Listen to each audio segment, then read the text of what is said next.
Tudo bom, pessoal? Hoje a gente vai falar de um fato curioso que o nosso anfitrião nos levou até este lugar lá em Fão, né? Depois a gente, claro, que nós vamos falar melhor um pouco dos detalhes dos nossos amigos que nos receberam, mas tudo a seu momento. A gente vai falar agora de um fato curioso que é o cemitério medieval das Barreiras, né? E quando a gente está falando de cemitério medieval, a maior parte das pessoas vai imaginar algo distante, né? Que está escondido em algum livro, em algum filme, né? Que fala sobre arqueologia, etc. Mas lá em Fão, nessa freguesia de Fão, lá no município de Esposende, bem perto ali da foz do Rio Cávado, existe um desses lugares que vai nos ligar diretamente a este passado de Portugal. Esse espaço que começou a ser escavado lá por volta de 1989. Curiosamente, não foi por acaso. Eles estavam ali preparando o terreno para construir um empreendimento imobiliário quando surgiram indícios dessas sepulturas. Daí que a arqueologia entrou em cena, e o que parecia assim ser mais uma dessas obras imobiliárias acabou revelando um dos mais importantes testemunhos da Idade Média em Portugal. Ali foram encontradas quase 200 ossadas que nos falam de homens, mulheres e crianças que viveram ali entre os séculos XI até o século XIV. E cada sepultura desta é uma janela aberta para o passado. Esse passado que estava desconhecido então.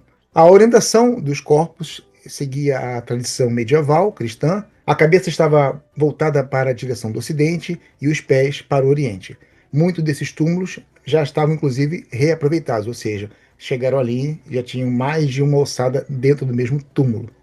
Um fato também é que nessa época não havia caixões, então os corpos eram colocados em mortalhas e eram deitados de costas.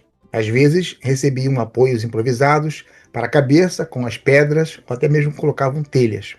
Antes de viajar, claro que eu já sabia desse cemitério, porque quando eu vou fazer essas viagens, eu sempre procuro estudar mais ou menos aquilo que eu tenho de interesse para encontrar, para fazer o turismo.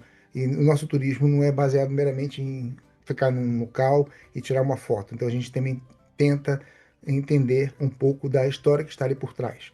Então, eu tinha lido já das sepulturas antropomórficas, né? Então era minha curiosidade também entender como é que seria isso, e eram sepulturas que eram escavadas na própria pedra, na rocha, né? Então tinha a formatação de um corpo. Então essas sepulturas elas ficavam praticamente destacadas em relação às outras. As pessoas que ali eram sepultadas tinham um status, né? Uma posição hierárquica naquela sociedade mais elevada, né? Talvez o senhorio, talvez uma pessoa da igreja, etc. Se bem que era muito comum que as pessoas relacionadas à própria igreja eram enterradas dentro das próprias igrejas, nesse período.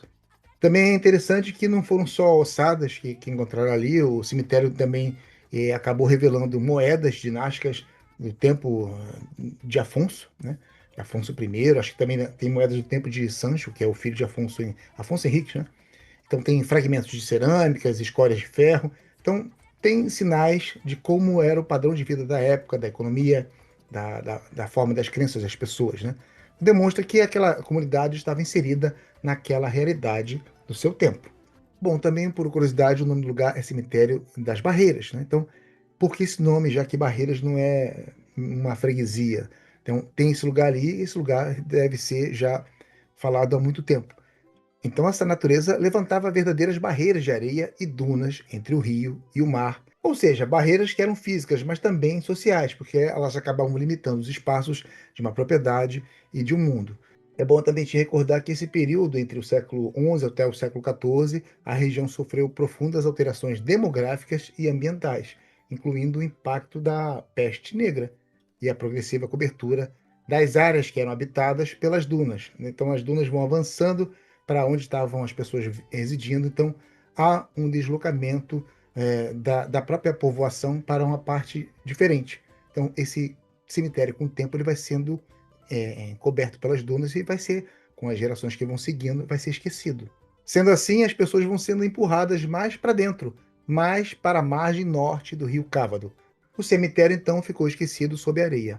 E ficou preservado durante séculos. Mas em 1989, como a gente disse, ele foi redescoberto quando começaram a fazer uma obra, um empreendimento imobiliário, né? Bom, ruim para quem investiu naquele terreno ali que teve que perder para o Estado.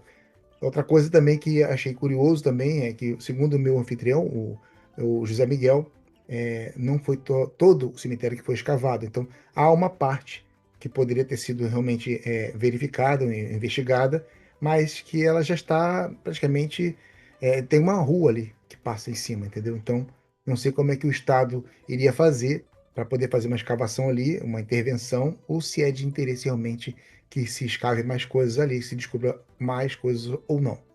Portanto, pessoal, o Cemitério das Barreiras, o cemitério medieval, não é apenas um sítio arqueológico, mas é um testemunho da própria história de Portugal. Ele vai mostrando como as comunidades locais se organizavam, como enfrentavam a morte, como lidavam com as crises e as transformações. Ele é um espelho da transição medieval, do impacto das mudanças climáticas da época e da violência silenciosa da peste que varreu a Europa. E são esses detalhezinhos que nós do Quintal da Galécia estamos fazendo, né? Procurando redescobrir essas camadas do passado e resgatar, interpretar e dar voz a essas memórias. Valeu, pessoal. Um grande abraço. Até mais. Tchau, tchau.